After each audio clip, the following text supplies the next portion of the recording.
A volte il cuore mi batte molto forte.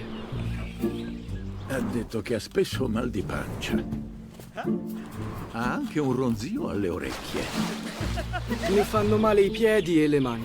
Far conoscere attraverso un cartone animato la malattia di Anderson-Fabry, patologia rara ereditaria che colpisce sia maschi che femmine, causando loro nel tempo complicanze renali, cardiache, vascolari e neurologiche.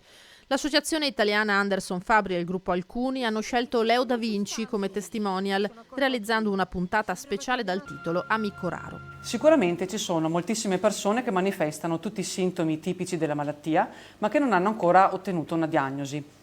Ecco perché è importante dunque portare questa informazione ad un pubblico più ampio. Perché non approfittare di questi milioni e milioni di bambini che ogni giorno vedono le produzioni di Gruppo Alcuni per raccontare anche e parlare anche di temi importanti. Ragazzi, ho appena visto Fabrizio vicino al ruscello. Ho avuto l'impressione che fosse molto stanco. Sì, me ne sono accorto anch'io.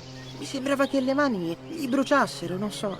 Quando torniamo a Firenze voglio capire un po' meglio. Un'iniziativa salutata con favore dalle istituzioni. Trasforma con creatività e intelligenza un programma per bambini e ne fa un potente strumento di informazione e di sensibilizzazione rivolto anche agli adulti. In Veneto e anche oltre i suoi confini è l'azienda ospedaliera di Padova, il centro di riferimento per lo screening e la cura della malattia. L'attenzione che vogliamo avere rispetto a questo settore è molto importante. Sappiamo che se c'è una diagnosi precoce, c'è un'individuazione in tempi molto rapidi, si riesce anche a creare un percorso ben dettagliato e ben definito.